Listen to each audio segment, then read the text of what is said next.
Chers amis, que la paix de Dieu soit avec vous et bienvenue dans cette émission Puissance de Dieu. Sachez que le Seigneur vous bénit, le Seigneur vous aime et nous nous retrouvons tous les vendredis de 17h à 18h afin de partager ensemble la parole de Dieu. Puissance de Dieu, c'est une émission basée sur la parole de Dieu, la Bible, et le support de cette émission, c'est l'Épître de Paul aux Romains, chapitre 1er, verset 16, « Car je n'ai point honte de l'Évangile, c'est la puissance de Dieu pour le salut de quiconque croit. » Comment allez-vous, mes amis, chers bien-aimés? J'espère que vous allez bien. Mais si ce n'est pas encore ça, Dieu est tout-puissant pour pouvoir se manifester dans votre vie, je le crois. Si vous le croyez, bien vous verrez la gloire de Dieu. Avant de commencer cette émission, je vais prier afin de lui présenter ce moment, puisque vous le savez très bien que sans Dieu, nous ne pouvons rien faire. C'est lui qui nous aide.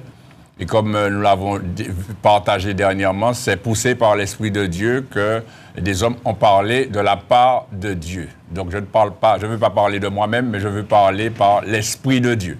Donc je vous prie de vous incliner, je vais prier le Seigneur afin qu'il dirige cette émission et qu'il se glorifie à tous égards.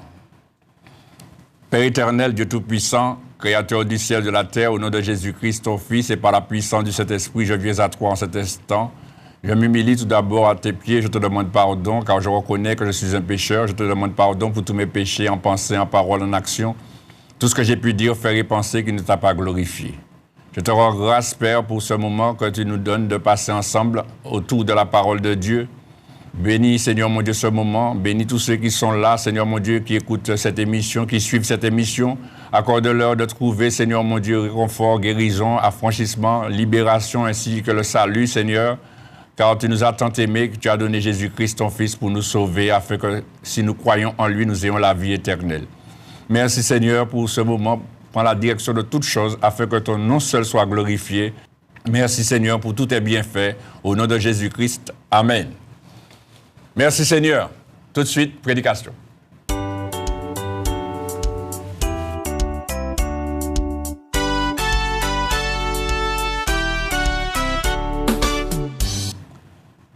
Aujourd'hui, le Seigneur me donne de parler à chacun de vous, pour tous ceux qui sont malades, pour tous ceux qui ont des difficultés, qui ont des problèmes, pour tous ceux qui, ne savent plus quoi faire.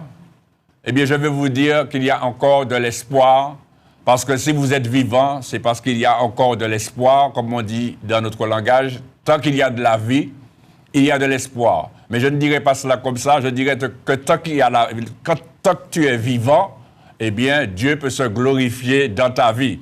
Tant que tu as la vie, Dieu peut se glorifier dans ta vie. Donc, il y a un temps où Dieu se glorifiera, un temps où Dieu veut se glorifier, un temps où Dieu va se glorifier.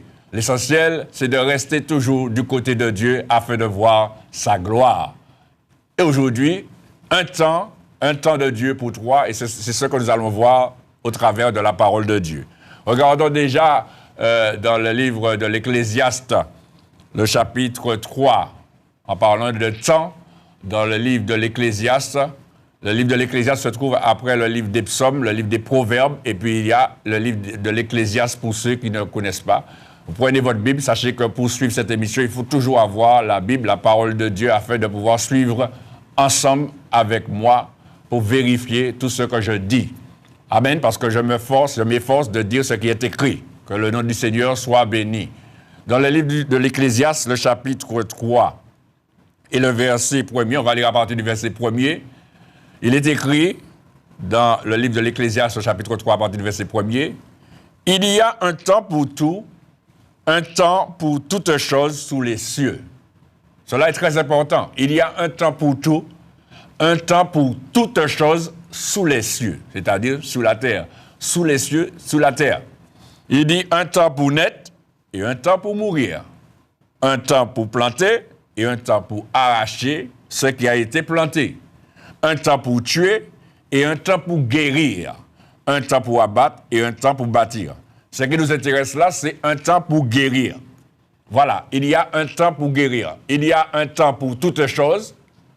Il y a un temps pour toutes choses sous les cieux. Il y a un temps pour tout, monsieur, madame. Il y a un temps pour tout, mademoiselle, jeune homme. Il y a un temps pour toutes choses sous les cieux. Et il y a un temps pour guérir, il y a un temps pour être sauvé, il y a un temps pour être béni, il y a un temps pour être affranchi, il y a un temps pour être délivré, il y a un temps pour sortir des problèmes dans lesquels tu te trouves. Il y a un temps. Mais ce temps-là, comment entrer dans ce temps-là? Eh bien, regardez, chers amis, nous allons voir autour de la parole de Dieu plusieurs cas. Premier cas, regardons dans l'évangile de Marc, le chapitre 5. Dans l'évangile de Marc, le chapitre 5. Et certainement, chers amis, dans tous ces versets, je suis sûr que tu vas te reconnaître. Et Dieu te montrera et Dieu te parlera. Et tu auras, eh bien, une démarche à faire. Dans l'évangile de Marc, le chapitre 5. Et nous allons lire à partir du verset 25. Évangile de Marc, chapitre 5, le verset 25. La Bible nous dit, « Or, il y avait une femme atteinte d'une perte de sang depuis 12 ans. Elle avait beaucoup souffert entre les mains de plusieurs médecins. Elle avait dépensé tout ce qu'elle possédait et elle n'avait éprouvé aucun soulagement, mais était allée plutôt en empirant. » Vous entendez, chers amis? Verset 27. Ayant entendu parler de Jésus, cette femme, dans cette situation, a entendu parler de Jésus. Ayant entendu parler de Jésus, elle vint dans la foule par derrière et toucha son vêtement. C'est-à-dire, elle toucha le vêtement de Jésus. Car elle disait, « Si je puis seulement toucher ses vêtements, je serai guérie. » Au même instant, la perte de sang s'arrêta et elle sentit dans son corps qu'elle était guérie de son mal. Jésus connut aussitôt en lui-même qu'une force était sortie de lui. Et se retournant au milieu de la foule, il dit, « Qui a touché mes vêtements ?» Ses disciples lui dirent, « Tu vois la foule qui te presse et tu dis, qui m'a touché ?» Et Jésus regardait autour de lui pour voir celle qui avait fait cela. La femme, effrayée et tremblante, sachant ce qui s'était passé en elle, vint se jeter à ses pieds et lui dit toute la vérité. Mais Jésus lui dit, « Ma fille, ta foi t'a sauvée. Va en paix et sois guérie de ton mal. Amen. » Vous voyez, chers amis, dans ce passage, il est parlé d'une femme. Une femme qui avait une perte de sang. Et cette femme, elle avait cette perte de sang depuis 12 ans, chers amis. 12 ans, ce n'est pas un an. 12 ans, ce n'est pas une semaine. 12 ans, ce n'est pas 3 jours, ni un jour. 12 ans, ce n'est pas 5 ans. Mais 12 ans, chers amis, c'est un temps vraiment long. Et pendant 12 ans, cette femme a souffert. Elle a souffert non seulement d'avoir cette perte de sang, mais elle a souffert entre les mains de plusieurs médecins. Elle a souffert parce qu'elle a dépensé tout ce qu'elle possédait. Elle a souffert parce que malgré toutes ces choses qu'elle a faites, son état allait en s'empirant. Et aujourd'hui, il y a beaucoup qui sont dans cette situation. Ça fait combien de temps, monsieur, madame, que tu es dans cette situation? Ça fait combien de temps, monsieur, madame, que tu es malade? Ça fait combien de temps? Peut-être ce n'est pas 12 ans. Peut-être c'est moins de 12 ans. Ou peut-être c'est plus de 12 ans. Mais quel que soit, nous voyons que cette femme qui avait la perte de sang, la Bible nous dit, elle avait souffert, elle avait beaucoup souffert, chers amis, entre les mains de plusieurs médecins. Et c'est normal, chers amis, quand on est malade, quand on a des problèmes, quand on a un besoin, eh bien, on a envie d'être délivré, on a envie d'être guéri, eh bien, on cherche là où il y a des solutions. On va à gauche, on va à droite, on va voir des médecins, on va voir toutes sortes de personnes, des gens, toutes sortes de personnes, chers amis. On va voir toutes sortes de personnes qui, eh bien, peuvent nous porter une délivrance, une guérison, parce qu'on a besoin d'être affranchis. Mes chers amis, dans toutes ces démarches, cette femme a attiré encore plus de souffrance dans sa vie, parce que la Bible dit, elle a beaucoup souffert entre les mains de plusieurs médecins. Elle avait dépensé, et elle a dépensé tout ce qu'elle possédait, chers amis. L'argent qu'elle avait, puisque chaque fois que tu vas voir, eh bien, quelqu'un, un médecin ou quelqu'un d'autre, il faut payer. Et parfois, ça coûte cher. Ça coûte des euros. Ça coûte beaucoup d'argent, chers amis. Et comme on a besoin d'être guéri, comme tu as besoin d'être guéri, eh bien, tu es prêt à payer le prix.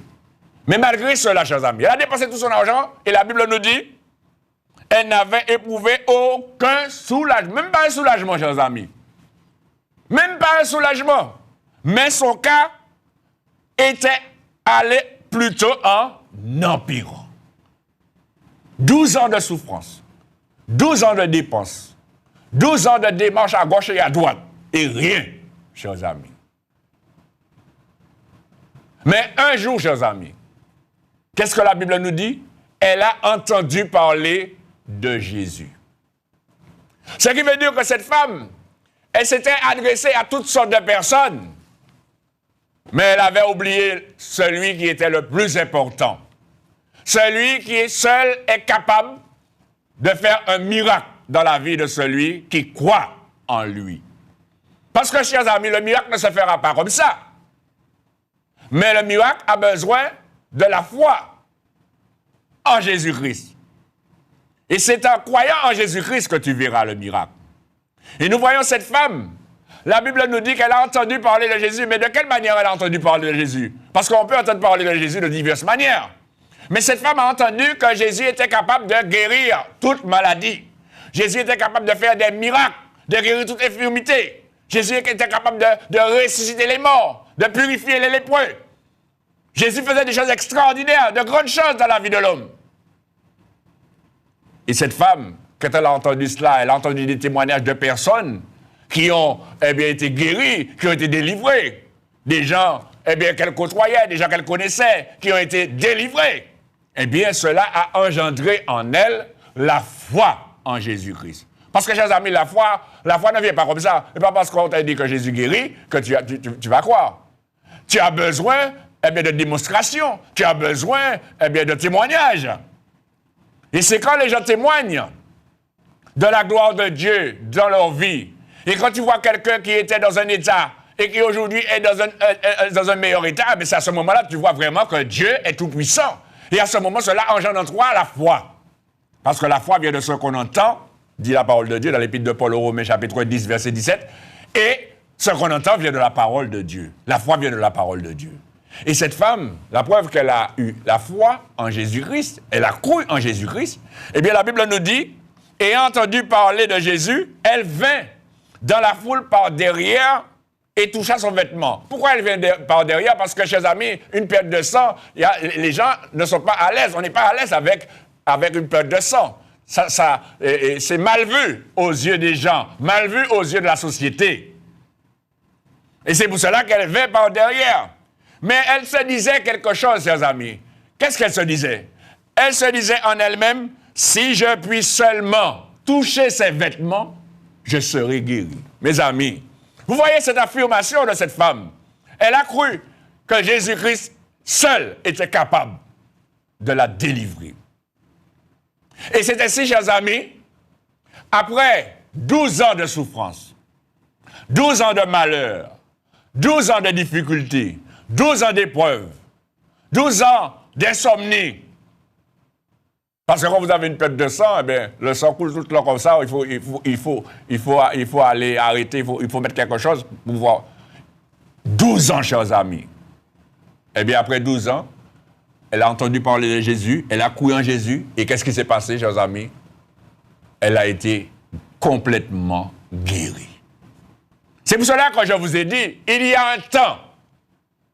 Certainement, tu es en train de te décourager. Heureusement que cette femme ne s'est pas découragée. Mais elle a continué dans sa détermination à chercher la guérison. Et celui qui cherche à être guéri, celui qui cherche à être sauvé, celui qui cherche à recevoir la bénédiction de Dieu dans sa vie, eh bien, tôt ou tard, Dieu se manifestera dans sa vie. Tôt ou tard, Jésus se manifestera dans sa vie. Tôt ou tard, Dieu va le mener dans le chemin de Jésus-Christ, afin qu'il rencontre Jésus, chers amis. Car quand le temps arrive, eh bien, le temps qui arrive est le temps de Dieu pour ta guérison, pour ta délivrance. Eh bien, cette femme, pendant 12 ans, elle a souffert. Mais après, la 13e année, elle n'était plus dans cette dimension, chers amis. Parce que Jésus-Christ l'a guérie. Parce qu'elle a entendu parler de Jésus et elle s'est confiée à Jésus-Christ. Elle s'est tournée vers Jésus-Christ et elle a vu la gloire de Dieu. Regardons, chers amis, un autre exemple. Dans l'évangile de Jean, cette fois-ci. Parce que, certainement, vous allez me dire, oui, mais moi-même, ça a fait depuis 12 ans. Ça a fait plus que 12 ans, mon malade. Plus de 12 ans, mon couché comme ça. Hein. Plus que 12 ans. Hein. Regardons, chers amis, dans l'évangile de Jean. Le chapitre 5. Et à partir du verset, on va lire à partir du verset 1er. À partir du verset 1er. Évangile de Jean, chapitre 5, à partir du verset 1er. Évangile de Jean, chers amis, chapitre 5, l'évangile c'est dans le Nouveau Testament. Évangile de Jean, chapitre 5, à partir du verset 1er. La Bible nous dit, après cela, il y eut une fête des Juifs et Jésus monta à Jérusalem. Or, à Jérusalem, près de la porte des brebis, il y a une piscine qui s'appelle en hébreu Bethesda et qui a 5 portiques. Sous ces portiques étaient couchés en grand nombre des malades, des aveugles, des boiteux, des paralytiques qui attendaient le mouvement de l'eau, car un ange descendait de temps en temps dans la piscine et agitait l'eau, et celui qui y descendait le premier, après que l'eau avait été agitée, était guéri. Quelle que fût sa maladie.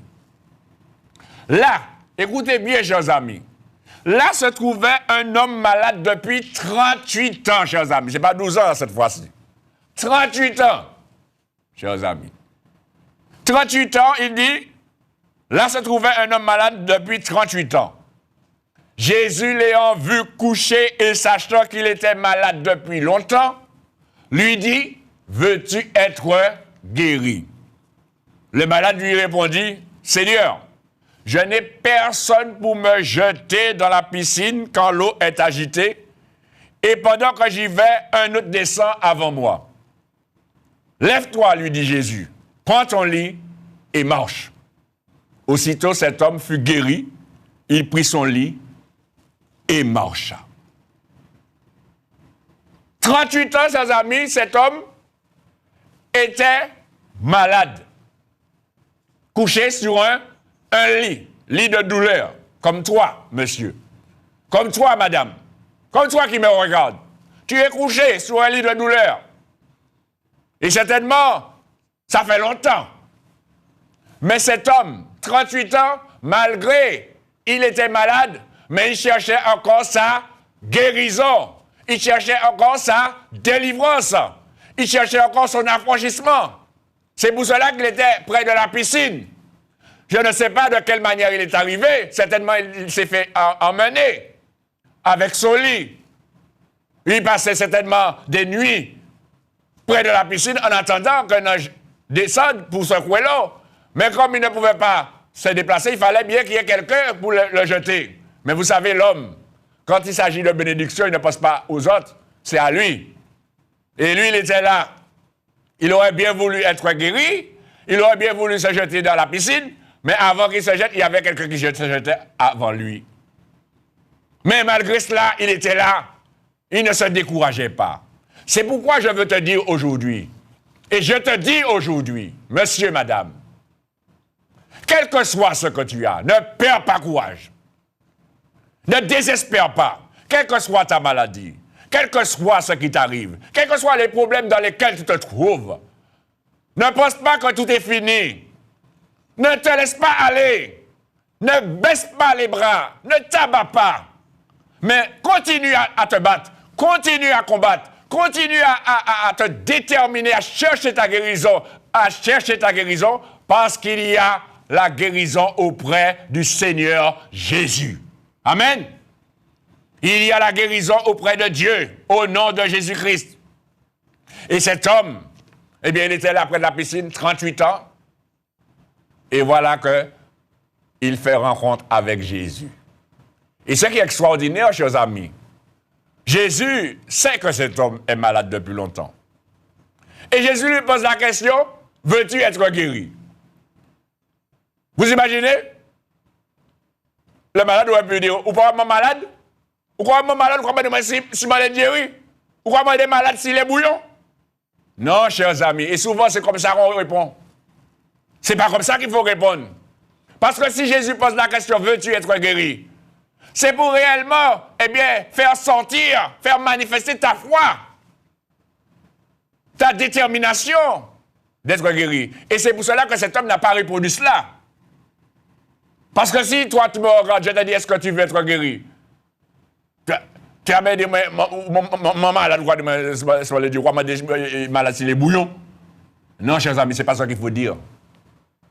Il faut répondre comme cet homme.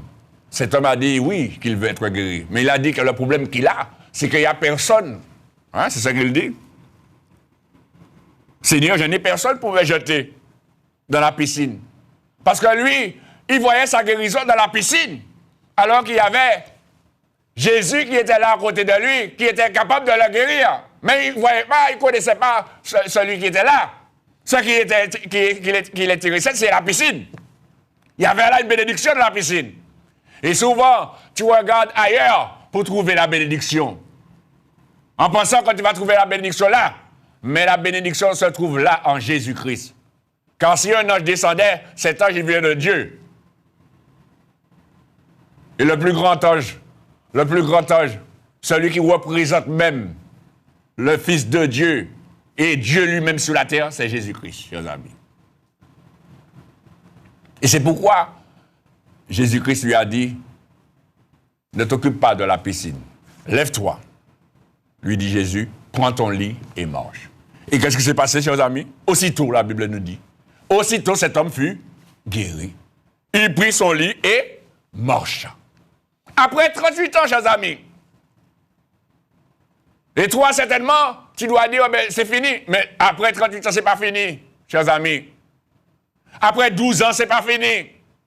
Tant que tu es vivant, Dieu peut se glorifier dans ta vie. Je suis venu pour te dire cela aujourd'hui. Il y a un temps de Dieu pour toi, monsieur, madame, mon frère, ma soeur. Toi qui m'écoutes, chers amis, jeune homme, jeune fille, il y a un temps de Dieu pour toi.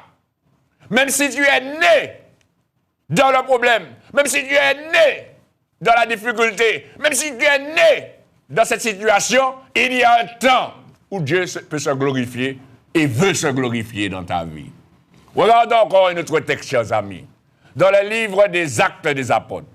On monte au fur et à mesure, crescendo. Et après, on va descendre. Dans le livre des Actes des Apôtres, le chapitre 4. Le livre des Actes des Apôtres, chapitre 4.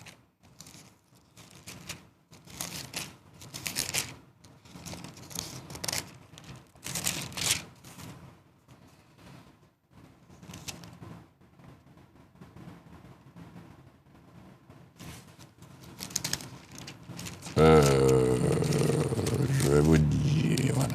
On va lire déjà le chapitre 3. Parce que c'est le chapitre 3 et 4, mais on ne va pas lire toute la lecture. Le livre des Actes des Apôtres, chapitre 3, à partir du verset 1er. Le livre des Actes des Apôtres, le chapitre 3, à partir du verset 1er. La Bible nous dit, Pierre et Jean montaient ensemble au temple à l'heure de la prière, c'était la 9e heure. Il y avait un homme boiteux de naissance, chers amis. Vous avez entendu? Boiteux de naissance. Il est né boiteux. Il y avait un homme boiteux de naissance qu'on portait et qu'on plaçait tous les jours à la porte du temple, appelée la Belle, pour qu'il demandât l'aumône à ceux qui entraient dans le temple. Cet homme, voyant Pierre et Jean qui allaient y entrer, l'apôtre Pierre et l'apôtre Jean, disciples de Jésus-Christ, serviteurs de Dieu, cet homme, voyant Pierre et Jean qui allaient y entrer, leur demanda l'aumône.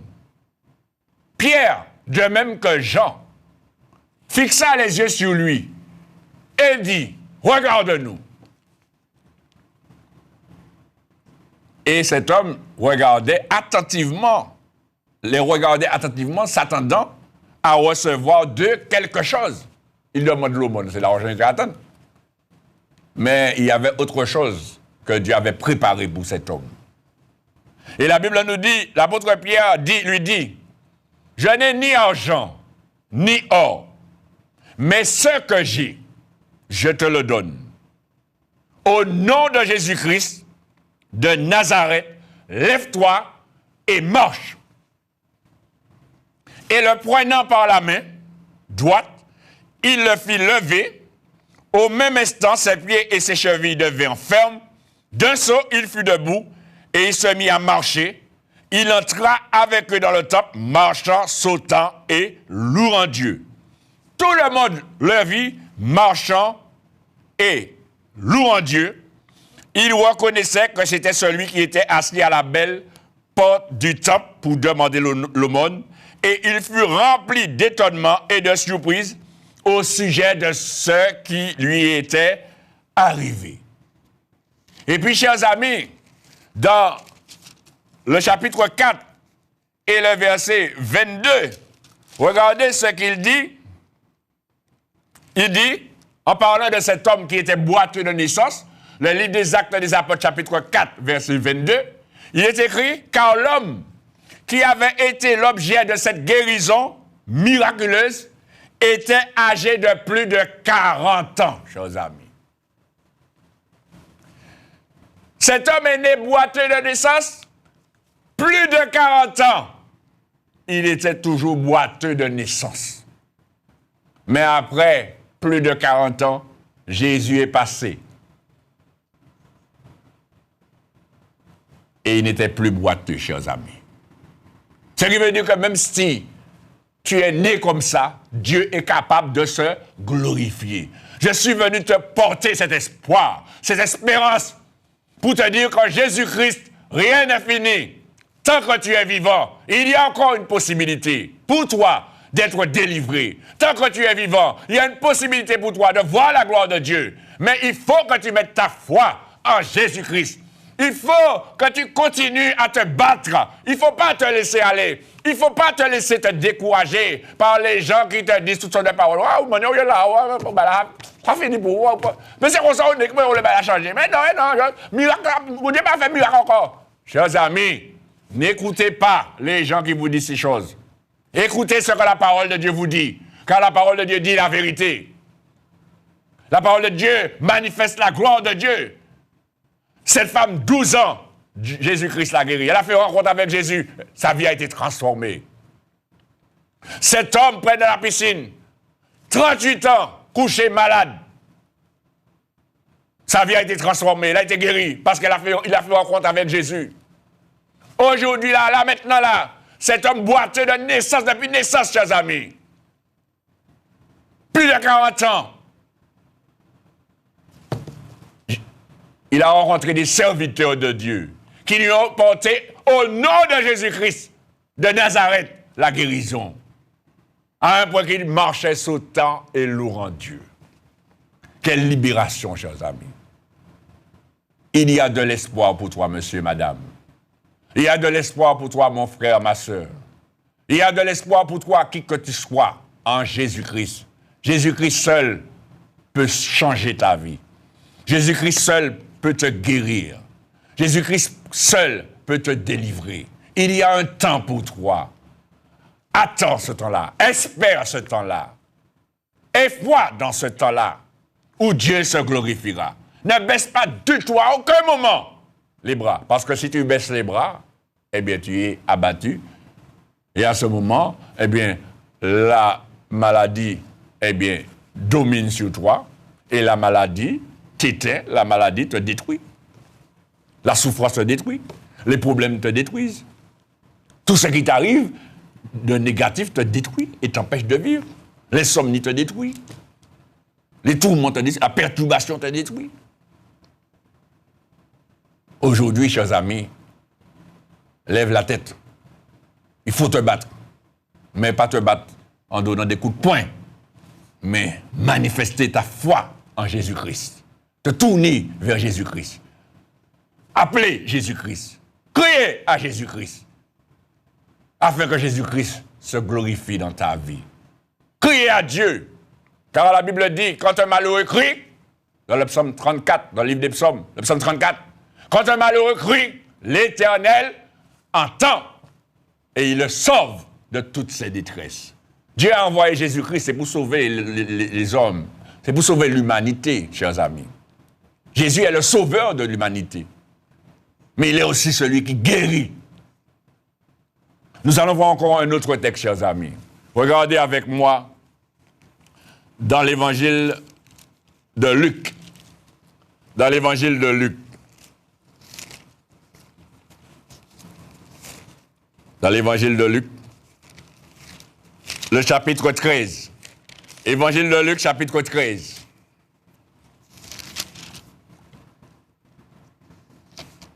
Évangile de Luc, chapitre 13. Et à partir du verset, on va lire le verset à partir du verset 10. Évangile de Luc, chapitre 13, verset 10. La Bible nous dit, dans l'évangile de Luc, chapitre 13, le verset 10, Jésus enseignait dans une des synagogues le jour du sabbat. Et voici, il y avait là une femme possédée d'un esprit qui la rendait infirme depuis 18 ans, chers amis. Elle était courbée et ne pouvait pas du tout se redresser. Lorsque Jésus la vit, Jésus lui adressa la parole et lui dit, « Femme, tu es délivrée de ton infirmité. » Et Jésus lui posa les mains. À l'instant, elle se redressa et glorifia Dieu. Mes amis, regardez tous ces passages. Et il y en a encore plein d'autres passages pour vous montrer que ce qui t'arrive aujourd'hui, monsieur, certainement, tu es couché depuis des années parce que tu es paralysé. Certainement, tu es couché parce que tu as fait un AVC ou même plusieurs AVC. Certainement, tu es couché parce que tu es né avec un handicap ou né avec un problème mental. Il n'y a rien qui soit impossible à Dieu.